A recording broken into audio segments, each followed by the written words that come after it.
Mari kita berdoa. Segala puji syukur kami panjatkan kepada Engkau Tuhan Allah yang penuh kasih dan rahmat. Sungguh Engkau Allah yang mengasihi kami, Allah yang akan terus membawa kami untuk mengenal kebenaran-kebenaran firman-Mu. Dan pada saat hari ini, kami rindu kebenaran firman-Mu terus didengarkan oleh kami, dan kami rindu Roh Kudus yang akan menolong kami. Berikan kepada kami pengertian-pengertian tentang firman Tuhan. Singkapkan setiap firman Tuhan agar melalui penyingkapan itu kami menerima firman Tuhan dengan penuh kesungguh-sungguhan. Dan kami menerima firman Tuhan dengan kebenaran yang sesungguhnya yang daripada Tuhan. Tutup bungkus kami dengan darah Kristus. Panggari kami oleh para malaikat Tuhan. Terpuji nama Tuhan. Dalam nama Tuhan Yesus kami berdoa. Haleluya. Amin.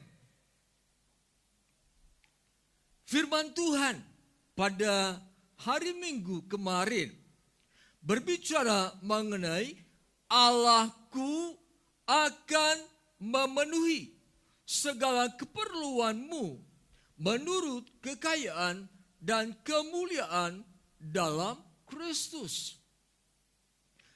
Ini adalah kata-kata yang dapat kita katakan sebagai kata-kata nubuat. Artinya apa yang Rasul Paulus katakan pasti akan terjadi dalam kehidupan jemaat di kota Filipi. Ini dapat juga dikatakan sebagai pengharapan Rasul Paulus supaya Allah memenuhi segala keperluan mereka menurut kekayaan dan kemuliaan dalam Kristus. Kalau kita perhatikan di dalam ayat yang ke-10 dan seterusnya, ternyata ada dasar mengapa Rasul Paulus menubuatkan. Ada dasar mengapa Rasul Paulus berpengharapan kepada Allah. Ada dasar mengapa Rasul Paulus berkata demikian. Dasar inilah yang akan menyatakan kebenaran firman Tuhan. Mari kita perhatikan Filipi pasal 4 ayat 10 sampai dengan 19. Saya undang sidang jemaat bangkit berdiri dan kita akan baca secara bergantian. Saya ayat 10, jemaat ayat 11 dan seterusnya. Demikian dikatakan firman Tuhan. Terima kasih atas pemberian jemaat. Aku sangat bersukacita dalam Tuhan bahwa pada akhirnya pikiranmu, perasaanmu bertumbuh kembali untuk aku. Memang selalu ada perhatianmu, tetapi tidak ada kesempatan bagimu.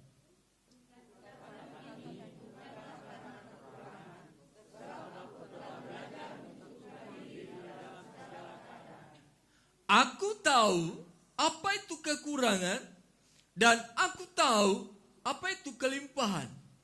Dalam segala hal dan dalam segala perkara tidak ada sesuatu yang merupakan rahasia bagiku. Baik dalam hal kenyang maupun dalam hal kelaparan. Baik dalam hal kelimpahan maupun dalam hal kekurangan.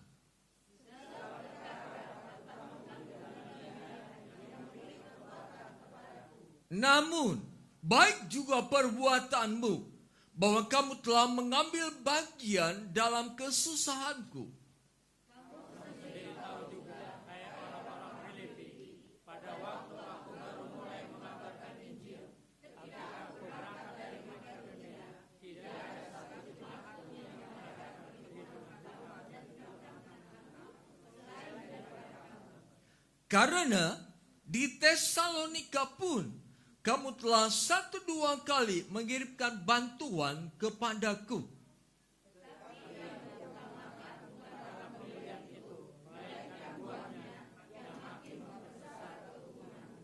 Kini aku telah menerima semua yang perlu daripadamu, malahan lebih daripada itu. Aku berkelimbahan karena aku telah menerima kirimanmu dari Epafroditus, suatu persembahan yang harum, suatu korban yang disukai dan yang berkenan kepada Allah.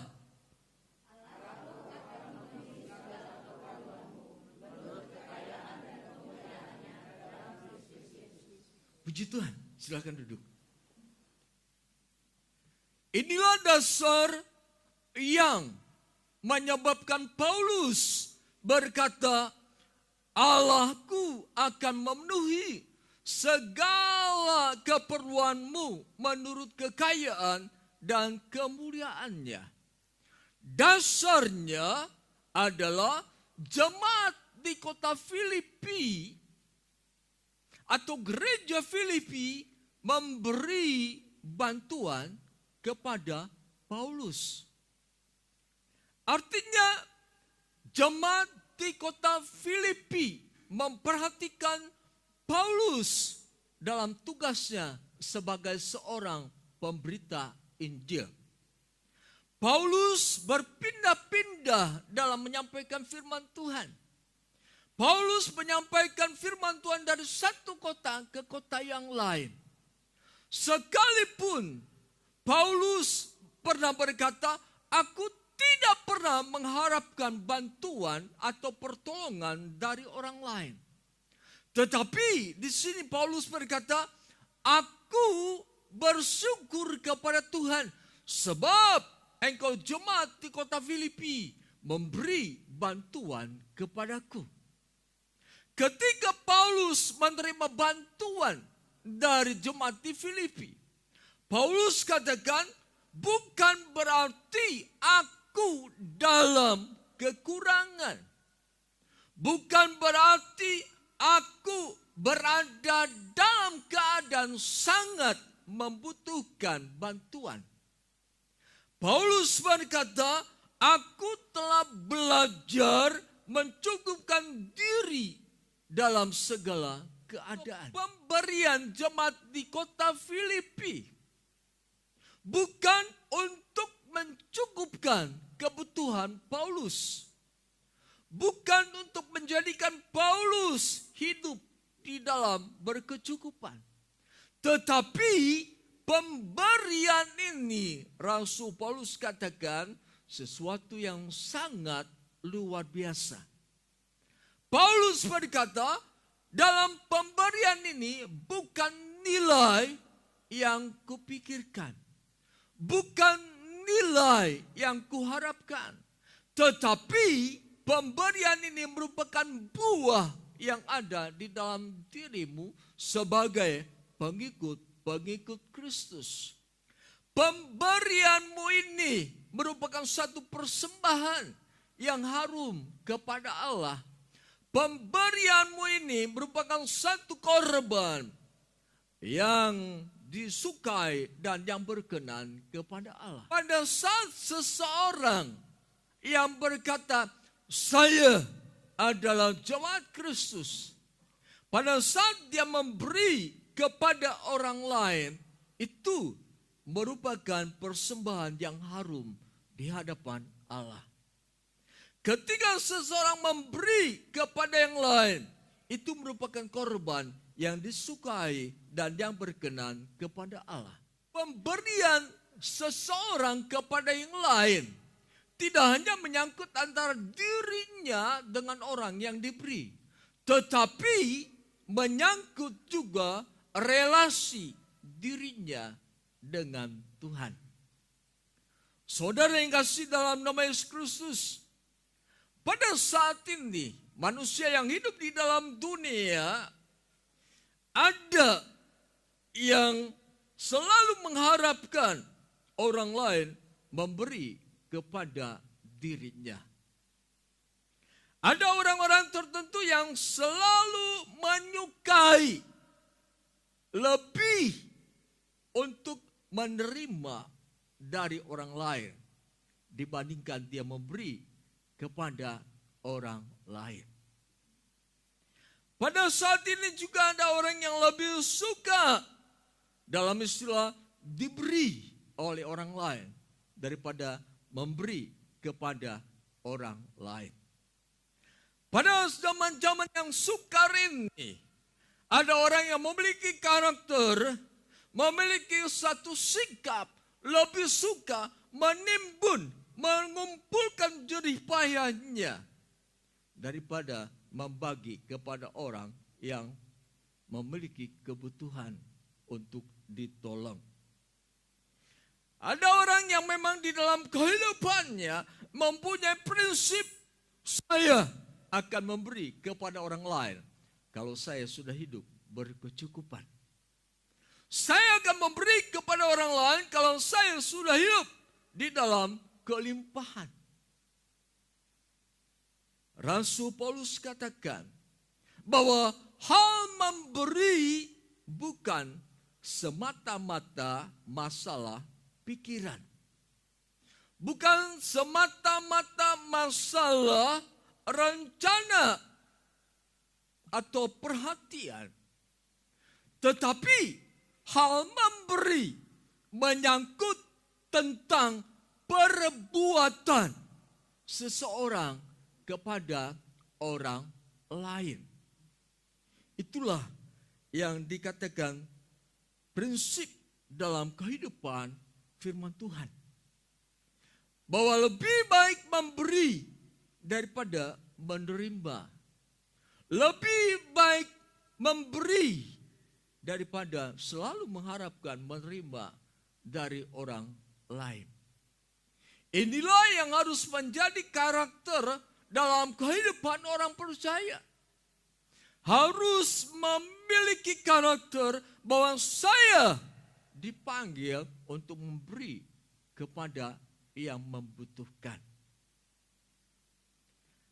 Firman Allah katakan bahwa Allahku akan memenuhi segala keperluanmu menurut kekayaan dalam kemuliaannya dalam Kristus.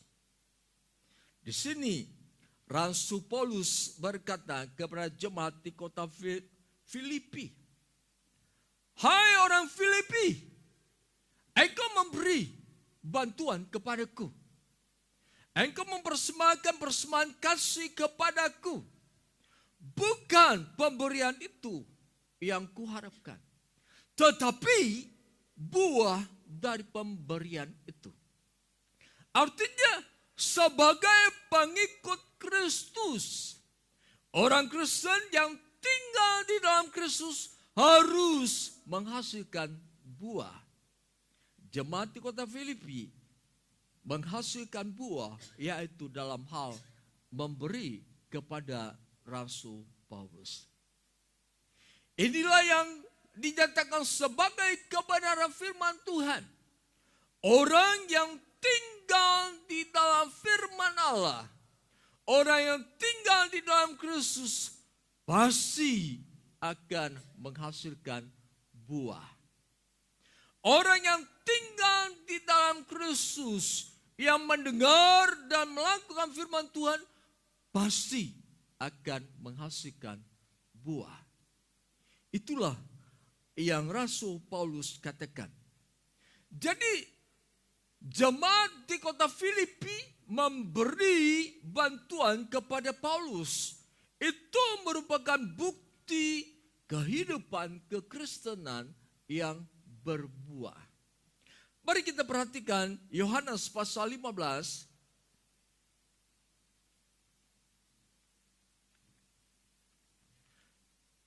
Yohanes pasal 15 ayat yang kelima. Akulah pokok anggur dan kamulah ranting-rantingnya. Barang siapa tinggal di dalam aku dan aku di dalam dia, ia berbuah banyak. Sebab di luar aku kamu tidak dapat berbuat apa-apa.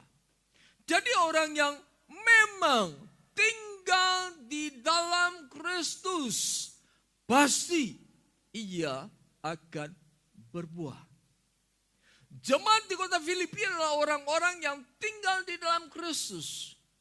Dan terbukti perkataan Yesus, mereka berbuah. Dalam hal apa? Memberi kepada Rasul Paulus. Kemudian saudara yang kasih dalam nama Yesus Kristus, kita perhatikan Filipi pasal 4 ayat 17. Filipi pasal 4 ayat 17. Tetapi yang kuutamakan bukanlah pemberian itu, melainkan buahnya yang makin memperbesar keuntunganmu. Yesus berkata, barang siapa yang menghasilkan buah, dia akan kembali menghasilkan buah lebih banyak lagi. Dengan kata lain, Allah akan memenuhi segala keperluanmu menurut kekayaan dan kemuliaannya dalam Kristus. Kalau kita mempraktikkan firman Allah memberi kepada orang yang membutuhkan, kita mempraktikkan firman Allah memberi kepada orang yang Allah tentukan untuk kita memberi, maka kehidupan kita akan terus menghasilkan buah. Menghasilkan buah di sini bukan berarti ketika kita memberi, kita akan diberi oleh orang lebih banyak lagi. Tetapi kita akan berbuah dalam hal yang lain. Berbuah dalam hal kasih. Berbuah dalam hal iman. Berbuah dalam pengetahuan. Berbuah dalam pengenalan akan Allah. Berbuah dalam kesetiaan. Berbuah dalam segala aktivitas kita di hadapan Tuhan. Itulah yang pertama dalam hal memberi. Kita akan menghasilkan buah. Kita akan terus menghasilkan buah. Itu yang Yesus katakan. Kemudian yang kedua, memberi yang dilakukan oleh jemaat di kota Filipi. Ini merupakan bukti nyata bahwa mereka mendengar dan melakukan firman Tuhan. Rasul Paulus berkata, Allahku akan memenuhi segala keperluanmu menurut kekayaan dan kemuliaan dalam Kristus. Rasul Paulus mendoakan mereka. Rasul Paulus bernubuat untuk jemaat di kota Filipi. Rasul Paulus berpengharapan kepada Tuhan untuk jemaat di kota Filipi. Rasul Paulus berdoa di ayat 19 bukan karena dia merasa berutang budi kepada jemaat di kota Filipi. Karena jemaat sudah memberi kepadaku, aku harus mendoakan mereka. Karena jemaat sudah memberi kepadaku, aku harus menubuatkan yang terbaik bagi mereka. Karena jemaat sudah memberi, aku harus terus berharap kepada Tuhan supaya jemaat diberkati. Bukan. Memberi kepada orang yang membutuhkan bukan merupakan satu prinsip seseorang untuk menanamkan satu istilah utang budi dalam kehidupan orang yang kita beri. Mungkin ada sebagian orang yang berkata, aku akan memberi kepadamu dengan harapan engkau harus menjadi orang yang berutang budi kepadaku. Aku akan memberi kepadamu dengan harapan engkau pun akan memberi kepadaku. Aku akan memberi kepadamu dengan harapan engkau harus segera juga membalas pemberianku. Jadi ini adalah pemberian yang kita lakukan kepada orang lain dengan satu harapan. Dengan satu keinginan mereka akan memberi kepada kita. Bukan. Alkitab firman Tuhan tidak mengajarkan jika kita memberi kepada orang lain artinya kita harus mengharapkan orang lain memberi kepada kita. Alkitab mengajarkan ketika kita memberi kepada orang lain, itu bukan berarti mereka berutang budi kepada kita. Alkitab mengajarkan kalau kita memberi kepada orang lain, berilah dengan tulus hati. Jangan dengan keterpaksaan.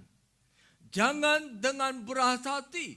Jangan dengan istilah, sebenarnya sih saya sayang sekali dengan apa yang saya miliki. Sebenarnya saya sayang sekali dengan apa yang ada ini. Sehingga dia memberi secara terpaksa. Inilah juga yang mungkin di bagian lain. Kadangkala seorang anak memberi kepada orang tua secara terpaksa. Karena ingin disebut sebagai anak yang mengabdi kepada orang tua. Karena ingin disebut anak yang berbakti kepada orang tua. Sering memberi kepada orang tua. Padahal mungkin di dalam hatinya, berat sekali. Padahal di dalam hatinya, sebenarnya aku belum berkecukupan. Tetapi terpaksalah aku memberi kepada orang tua. Saudara, itu tidak harus ada dalam kehidupan kekristenan. Kita harus memberi kepada yang membutuhkan. Kita harus memberi kepada orang tua kita dengan tulus hati. Tidak dengan secara terpaksa. Melainkan sebagai tanda satu ucapan terima kasih kita sebagai seorang anak kepada orang tua. Apalagi kalau misalnya kita sebagai anak yang merongrong orang tua terus dalam hal keuangan. Itu harus kita jauhkan. Sebab firman Allah berkata, kalau kita tinggal di dalam Kristus, kita akan menghasilkan buah. Kalau kita memberi kepada orang tua, itu akan menghasilkan buah. Kalau kita memberi bantuan kepada orang yang memang Allah tetapkan, itu akan menghasilkan buah. Lukas pasal 6 ayat 38. Mari kita baca bersama-sama. 3, 2, 1. Berilah dan kamu akan diberi suatu takaran yang baik, yang dipadatkan, yang digoncangkan, dan yang tumpah keluar akan dicurahkan ke dalam ribaanmu.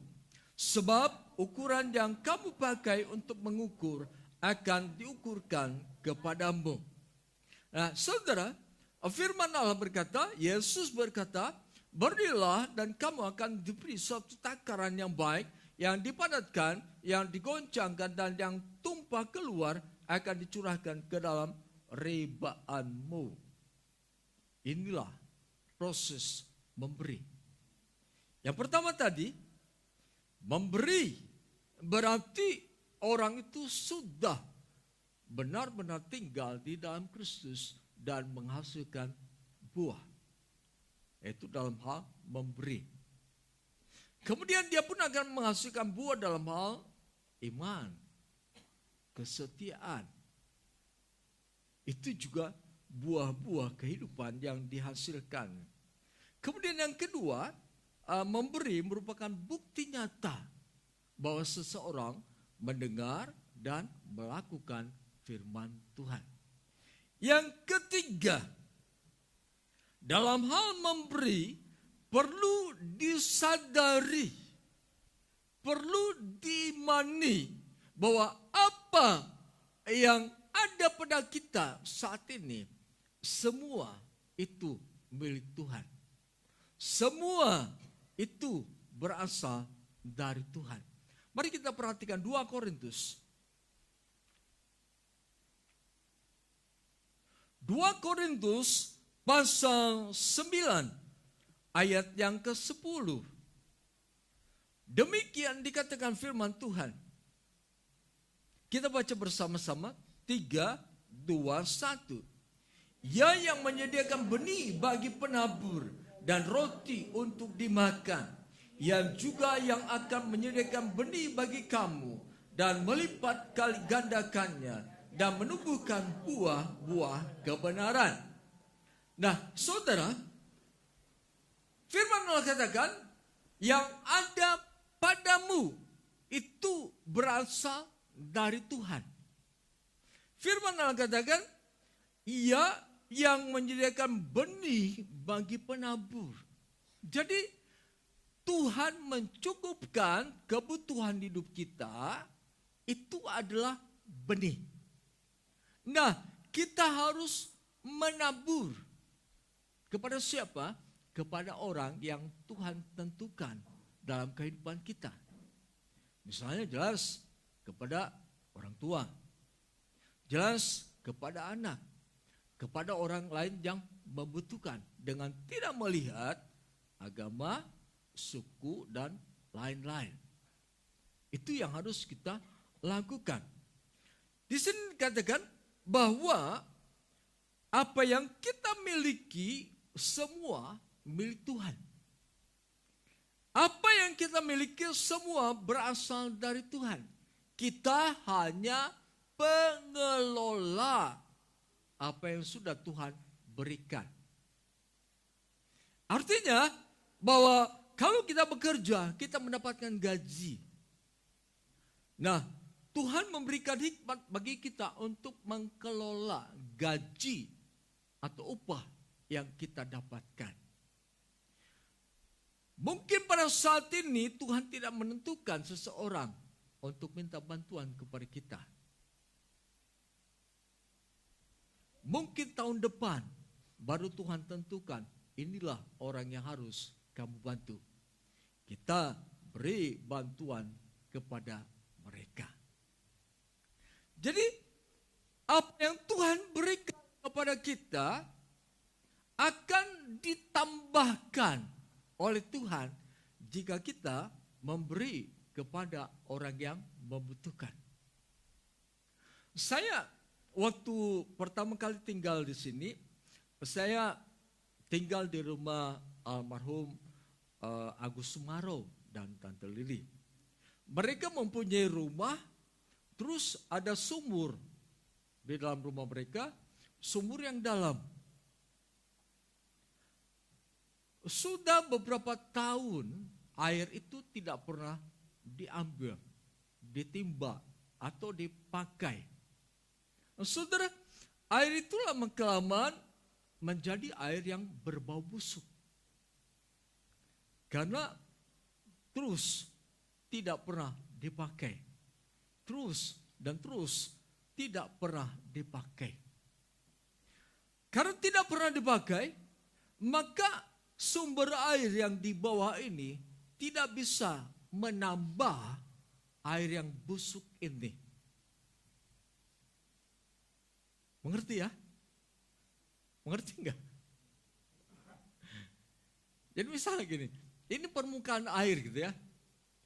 Ini air yang gak pernah dipakai lama bertahun-tahun. Ini air yang di sini berbau busuk, saudara. Dia berbau busuk lah. Pokoknya airnya gak layak digunakan lah. Ya. Tapi kalau air ini dipakai, ditimba, nanti mungkin berkurang. Tapi mata air dari bawah itu akan mengeluarkan airnya, dan air yang berkurang tadi akan menjadi penuh lagi itu. Mama tuh pinter. Ngerti gak? Ngerti ya? Ngerti ya. Jadi air sumur yang digunakan tidak akan menjadi air yang berbau busuk, tetapi air yang bisa diminum oleh orang-orang. Nah, air yang dipergunakan itu bisa memberi vitamin-vitamin, mineral-mineral yang baru kepada orang yang meminum. Jadi inilah prinsip firman Tuhan. Kepadamu, kepada kita, Tuhan sudah memberi. Kepada kita Tuhan menitipkan, ini milikku, kutitipkan kepadamu. Kamu kelola dengan baik untuk mencukupi kebutuhan hidupmu. Kemudian yang keempat, memberi bukan hanya berbicara tentang rencana, tentang pikiran, tentang perasaan. Menurut saya, orang itu perlu diberi. Menurut pikiran saya, memang orang itu membutuhkan. Saya harus merencanakan bahwa saya akan memberi kepada orang tersebut. Tetapi Alkitab mengatakan hal memberi bukan hanya untuk dipikirkan, bukan hanya untuk direncanakan di dalam hati, tetapi dilakukan. Seperti Rasul Paulus berkata kepada jemaat di kota Filipi, engkau memiliki pikiran, engkau memiliki perasaan untuk memberi. Itu tidak cukup. Pikiran dan perasaan harus ditindaklanjuti, yaitu dengan berbuat. Mungkin sebagian orang hanya berpikir tentang memberi bantuan kepada yang lain. Sebagian orang hanya memiliki perasaan kasihan orang itu perlu dibantu, tetapi tidak dipraktikkan. Jadi orang Kristen harus lebih banyak berbuat daripada memikirkan, daripada merencanakan, daripada perasaan-perasaan, wah rupanya dia harus ditolong. Dia harus lebih banyak berbuat. Rasul Yakobus katakan, iman tanpa perbuatan adalah mati. Ketika kita berbuat, ketika kita memberi, iman kita akan dihidupkan. Misalnya begini, orang lain mengatakan, gak usah memberi. Kamu kan yang sudah kerja mati-matian, ya. Kamu sudah kerja dari pagi sampai malam. Kamu sudah capek cari nafkah. Kamu tidak punya kewajiban untuk menolong orang lain, dunia katakan ya. Kamu tidak mempunyai kewajiban untuk memberi bantuan.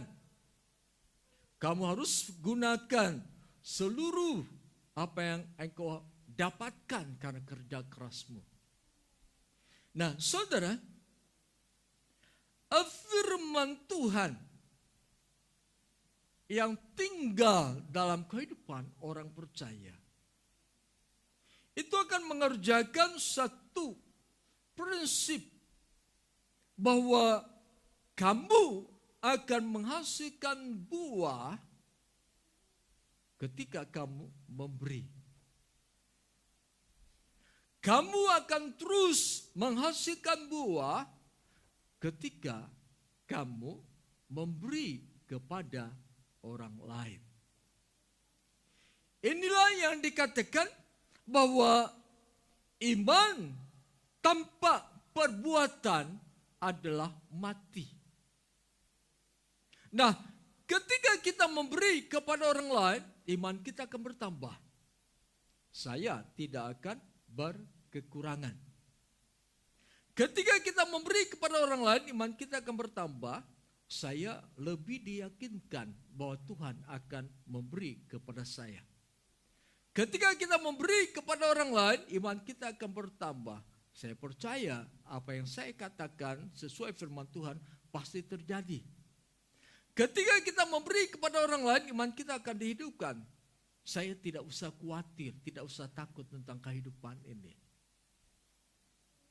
Ketika kita memberi kepada orang lain, iman kita akan dibangkitkan. Saya tidak harus berputus asa. Saya tidak harus menjadi orang yang hilang pengharapan. Saya tidak harus menjadi orang yang selalu khawatir tentang apa yang akan saya makan dan minum. Itulah iman tanpa perbuatan adalah mati. Mengapa seseorang imannya tidak bertumbuh?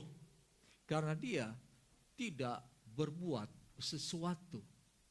Dalam hal ini, katakan dalam hal memberi. Nah, saudara yang dikasihi dalam nama Yesus Kristus, jadi perlu disadari bahwa apa yang ada pada kita saat ini adalah milik Tuhan. Adalah pemberian Tuhan.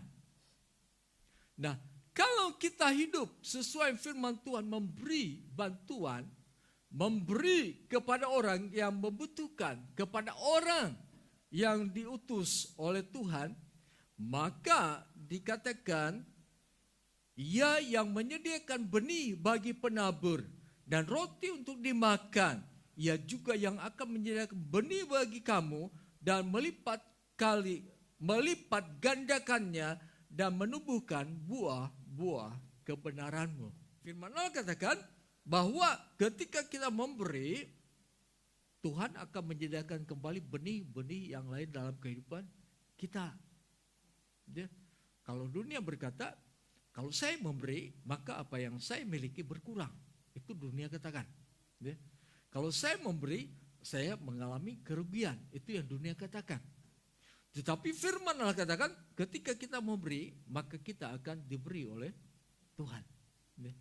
Ketika kita memberi, maka Tuhan akan memberi kepada kita dengan berlipat kali ganda. Berilah dengan kesadaran, oh memang apa yang kita miliki saat ini adalah berasal dari Tuhan. Apa yang kita miliki pada saat ini adalah semua milik Tuhan. Kita hanya sebagai pengelola. Nah, salah satu bagian pengelolaan itu kita memberi kepada orang yang membutuhkan. Seperti jemaat di kota Filipi memberi kepada Paulus. Ya, karena dia katakan, kamu telah memberi kepadaku dalam kesusahan. Kemudian yang berikutnya, dalam hal memberi, kita jangan ada dalam hati kita satu prinsip. Kalau saya memberi kepadamu, kamu harus ingat selalu saya. Nanti kalau saya susah, kamu bantuin saya ya. Gitu. Saya akan memberi kepada kamu, tetapi ingatlah ya, nanti kalau kamu sudah jaya, gitu, sudah berhasil, kamu harus nolongin saya ya. Oke, janji? Swear. Oke, janji, ya janji. Tos. Jadi bersemangat memberinya juga, karena nanti akan diberi lagi oleh orang tersebut ya. Itu tidak boleh ada dalam kehidupan kita ya. Kalau memberi ya memberi sajalah dengan penuh ketulusan. Ya. Sekalipun orang itu nanti udah jaya gitu ya, melupakan kita. Dulu waktu susah gua bantu, sekarang udah hebat, boro-boro ngelihat saya, ya berpapasan aja buang muka. Saudara, nggak boleh gitu ya. Di dalam kekristenan tidak boleh ada yang begitu. Ya. Firman Tuhan tidak mengajar demikian. Berilah dengan sukacita, berilah dengan sukarela, maka Tuhan yang akan membalas semua itu. Jadi saudara yang ngasih dalam nama Yesus Kristus, Rasul Paulus berkata, Allahku akan memenuhi segala keperluanmu menurut kekayaan dan kemuliaannya dalam Kristus. Karena dia berpegang pada firman Tuhan yang Yesus katakan, beri kepadamu akan diberi. Ya, Rasul Paulus berkata, Allahku akan memenuhi segala keperluanmu, bukan karena Paulus berutang budi kepada jemaat di kota Filipi, tetapi Paulus melakukan firman Tuhan. Paulus mempraktikkan firman Tuhan. Jika jemaat di kota Filipi memberi, maka Tuhan akan memberi kepada mereka. Nah saudara, Jangan tunggu kita hidup berkecukupan baru memberi. Jangan tunggu kita menjadi kaya lalu kita memberi. Jangan tunggu kita memiliki sesuatu lalu kita memberi kepada orang yang membutuhkan. Kepada orang yang ditentukan oleh Tuhan untuk kita beri. Ketika Roh Kudus berbicara kepada kita untuk memberi, berilah kepada orang tersebut. Ya. Karena ketika kita mendengar atau Roh Kudus berbicara, berilah kepada orang itu. Ya. Jangan kita berpikir, saya kalau memberi sedikit sepertinya gak ada gunanya. Enggak. Memberi sedikit atau banyak, Allah yang akan membalasnya. Ya, bukan sama. Dan jangan juga menjadi orang yang terus menimbun. Ya, seperti sumur yang tidak pernah dipakai airnya itu. Ya, tidak bermanfaat. Itu menjadi racun. Ya. Kalau orang terus menimbun, akan muncul karakter menjadi orang yang tamak, ya, menjadi orang yang tidak merasa puas. Mengapa timbul koruptor? Karena mereka maunya menimbun, ya, maunya dia menerima. Sekalipun perbuatan mereka tidak ada kejujuran di dalamnya. Jadi mari saudara, pergunakan prinsip firman Tuhan. Ketika saya memberi kepada orang yang Tuhan tentukan untuk saya beri, saya harus berpedoman kepada firman Tuhan. Mendengar dan melakukan firman Tuhan. Saya harus berpedoman kepada firman Tuhan. Ketika saya memberi, maka Tuhan akan memberi. Sekian firman Tuhan.